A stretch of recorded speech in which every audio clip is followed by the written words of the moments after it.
In this video, we're going to continue to talk about lights in VRAY for Cinema 4D.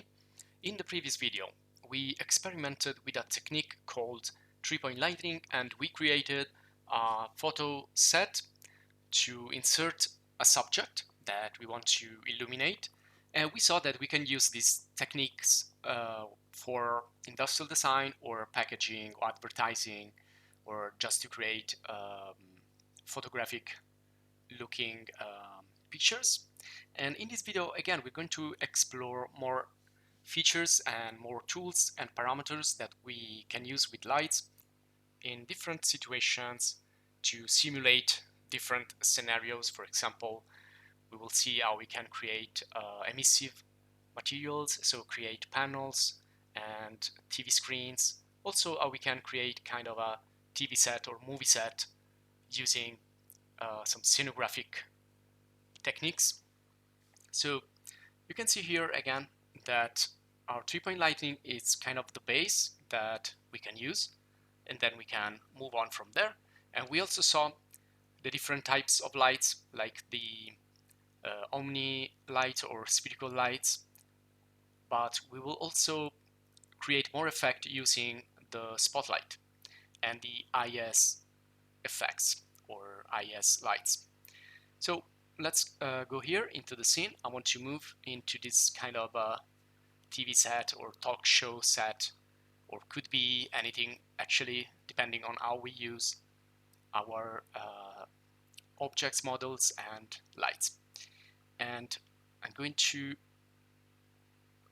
adjust here a little bit this character, and also later we will talk about cameras, so how we can work with them and create more photorealistic look and set them up with the real parameters that we find in real life. Okay, so well, we have some models here. Some of these are taken from the Cinema 4D asset browser, and some are from the Cosmo browser. We will see later how we can fix those also with materials. So we're still working with lights, but then we will move into materials. So again, this is the 3-point lighting from the previous video. You can always use this in any situation. You can always add to these other effects, and basically this is what I always do. Now, if I search for film noir here in Google, you will see a lot of images, and you can see here how the lights are used to create a particular effect. So if you want to concentrate on a particular, for example, the eyes here of the character, on a particular spot of your scene, you want to draw the attention of the audience, you want to express something. So I think that noir movies are an excellent example of how lights are used like in 100%, because they didn't have colors, they didn't have materials. Well, you couldn't see the actual colors of the materials. Of course, they had materials. So you can see here that beautiful effects using blinders and fog, and also silhouettes, things like that. So this is work that is only done with mastering the lights inside the scene. So I'm going to try to recreate some of these effects using the well, one parameter in particular, which is the directionality. And then we will see also the IES lighting, which represent a more realistic version of the standard spotlight. So you can create a simple spotlight, again using directionality, but you can also add, if you want, these IES effects, which will give that extra realistic look to the lights. And especially if you are working in interiors and you want to create some spotlights, some classic interior spotlights, you can use these effects. And then we will see again how we can create a TV screen. In that case, we don't use a light, we use a material. So we're going to start also to check some of the material and how it works.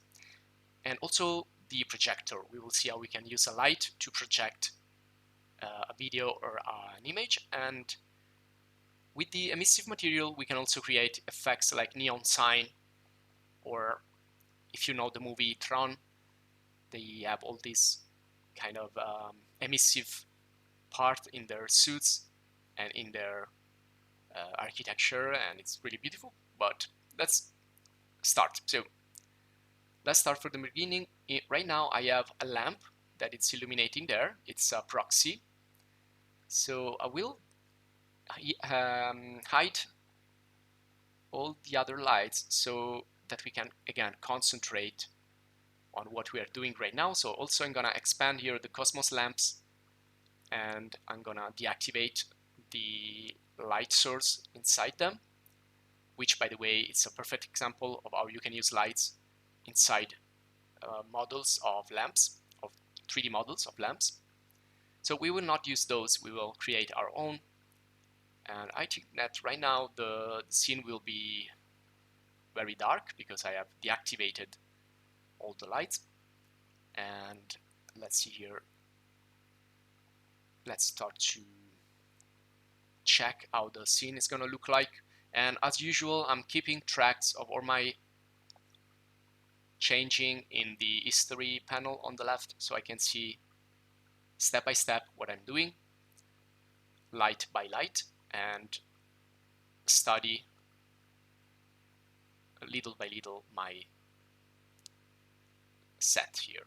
So, well, actually, I'm going to close the other panels so that we can run an interactive render and see in real time, well, almost in real time, what will happen.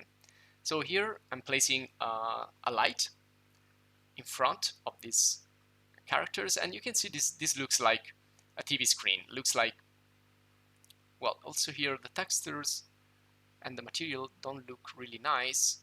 And on the other character also I have some issues, so we need to fix that later in using materials. Right now I'm gonna just add another character here from the VRAY Cosmos, and there it is. So it should look like this. If it looks strange, you should remove that or fix the materials, but we didn't do that yet, so we're gonna see that later.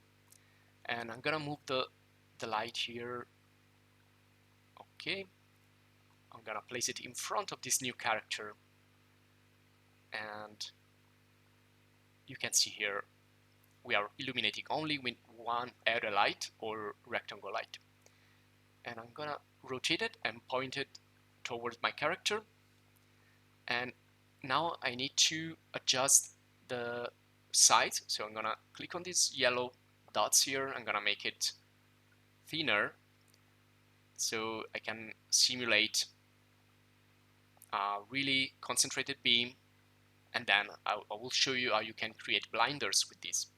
So if you go here in the light, let's call it Noir to remember that this will replicate a Noir effect. I'm gonna make it invisible because I don't want to see that. This is just a fictional light. It's not an actual light in the scene, so I don't want to see that in my render. I just want to see the effect. And I'm going to the directional. So I'm gonna increase the directionality of the light. This means, and we can already see that in the viewport, that it's kind like closing the wings. So it's closing and it's concentrating its photons, its beam.